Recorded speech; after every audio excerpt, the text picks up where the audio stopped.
poor paper. It's in that ironic category where those who love it the most are the ones trying the hardest to replace it. Case in point, Sony and Remarkable, a pair of companies as unalike as you're likely to find, yet with the shared mission of making a device that adequately serves the same purpose a few sheets of paper do. They have experienced mixed success, each working and failing in different ways, but these devices left me optimistic about future possibilities, while at the same time clinging tenaciously to my notebook and pen. Both tablets rely on e-paper displays, most commonly seen in Amazon's Kindle devices, but which have found niche uses outside the e-reader world as they have improved in contrast and response time. Both support a stylus and fingertip for input, both have an unlit monochrome screen, both are refreshingly thin and light, 350 grams, 67 millimeters thick, both have their own dedicated app, and both aspire to replace printed documents and scrolling through PDFs on your laptop. Both are also rather expensive. Yet there are clear differences between the two. Sony's digital paper tablet DPT-RP1, I'll call it the DPT, is the size of an A4 sheet of paper, which combined with its lightness makes it somehow alarming. It's hard to believe it's an actual device. The Remarkable, on the other hand, is smaller, about 10x7, and a triplet of buttons on its lower bezel invite interaction. It's equally light, but doesn't give off that "how they make this thing" vibe. At least, not yet. The short version of each device's story: Sony DPT-RP1 13.3 1650 x 2200 screen, 16 GB internal storage, PDF support, $700. This handsome devil is the sequel to one I remember handling it years ago, and it has been given a significant, if not radical, upgrade. The latest version got a much improved screen, plenty of internal storage, 16 GB, doesn't fill up too fast when you're mostly looking at documents, and better handwriting and note-taking capability.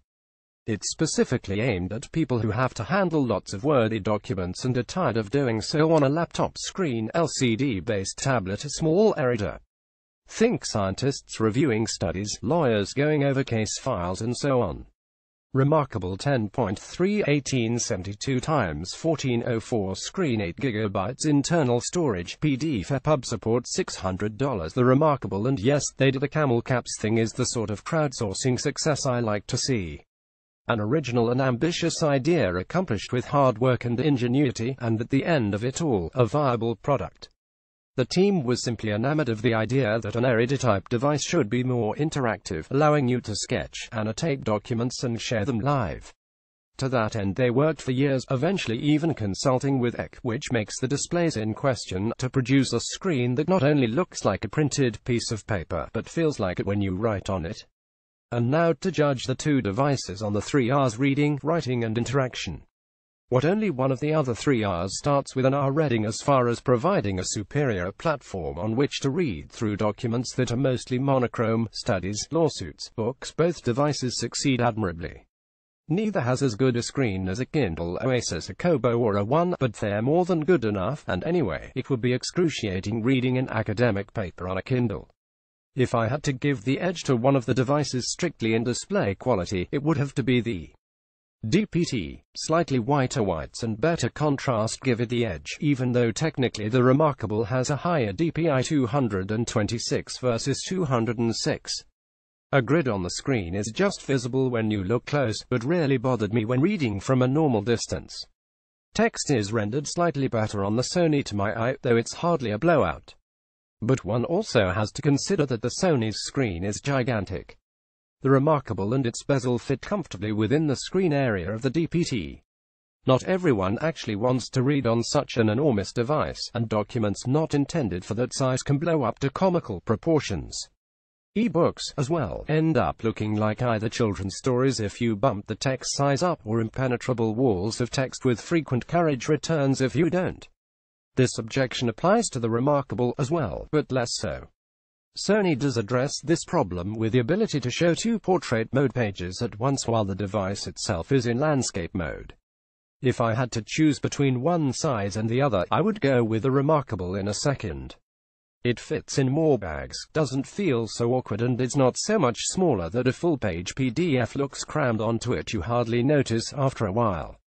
As for build quality, both devices are extremely well made, and in particular Remarkable touts the near indestructibility of their device.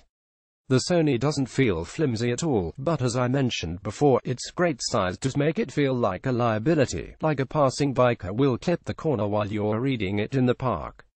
I do, however, approve of its extra minimal design, while the remarkable silverback and multiple buttons make it rather the more gadgety of the two. One other place where the DPT schools the remarkable is in on-off quickness. One of the great things about e-paper devices is you can switch them on and a second or two later you are back in your book or article.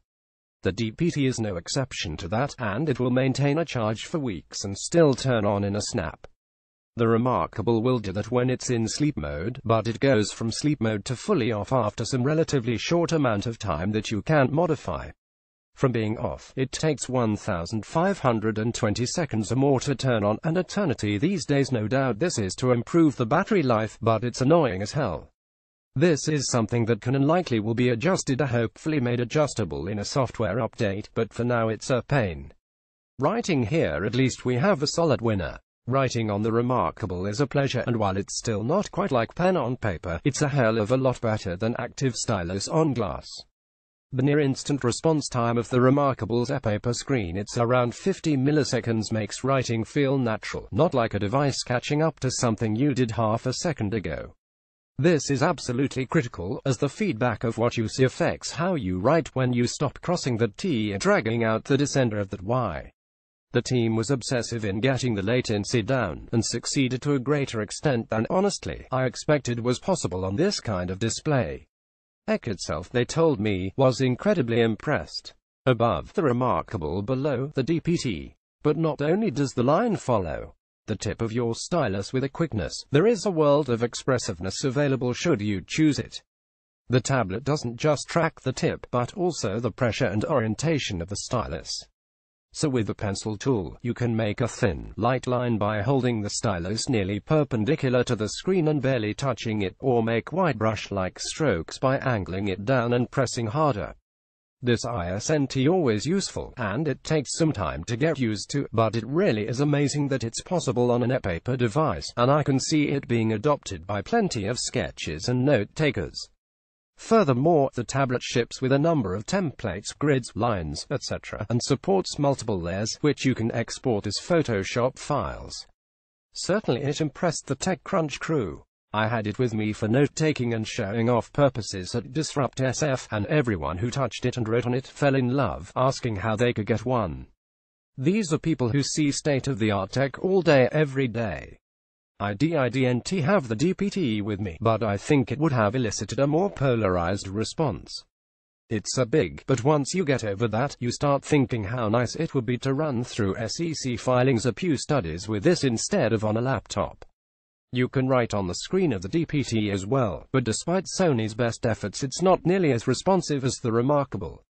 It's close, sure, and way better than the devices I've seen before, but as they say, close only counts in horseshoes and hand grenades. In this case, it's close enough that I wouldn't mind doing a few annotations of a long document, but I can't picture taking notes with it or drawing anything but the simplest shapes. The lag and resulting feel that things are slightly off what you intended is just enough that you notice it. Unfortunately, neither supports handwriting recognition now, though it's on the horizon. Interaction: here we have what is really the Achilles heel of both devices. The fact is that at present, they are just too limited in the content you can put on them, how you can edit and annotate it, and how you navigate it. The DPT has the benefit of simplicity. It's very straightforward. Load items, probably PDFs, on it via the associated desktop app, and they appear in a list on the tablet. Open it up and you have the now familiar touchscreen control. Swipe left to right to change page, or tap the edges of the screen, tap the Send to open view options, change the pen style, etc.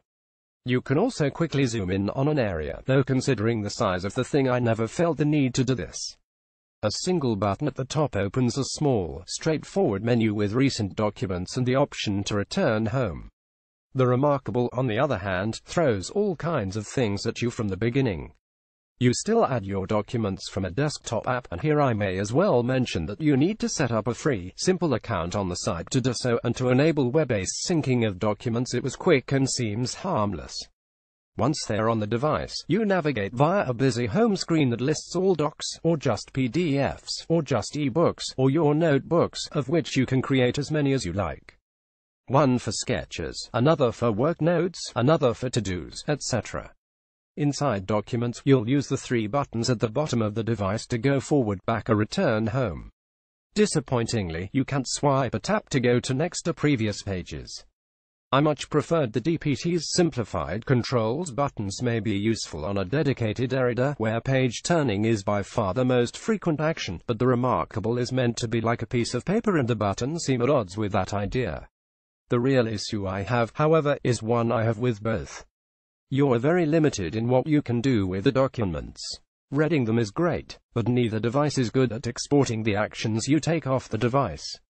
For example, if you find a portion of a document you want to remember, what can you do on the DPT? You can highlight it, but then what on the Remarkable? You use the highlighter pen to mark it, but then what? The DPT has a clever system where you can put a star or other symbols on certain pages, then easily refine those points later, but then what? The Remarkable lets you add annotations to any page in a trice, but then what? All these actions end up staying on the device or facing some convoluted export process.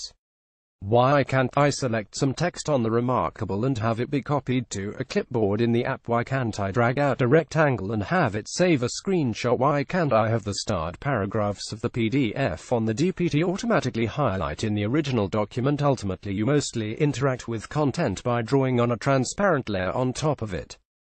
That's great for some stuff, but not particularly flexible.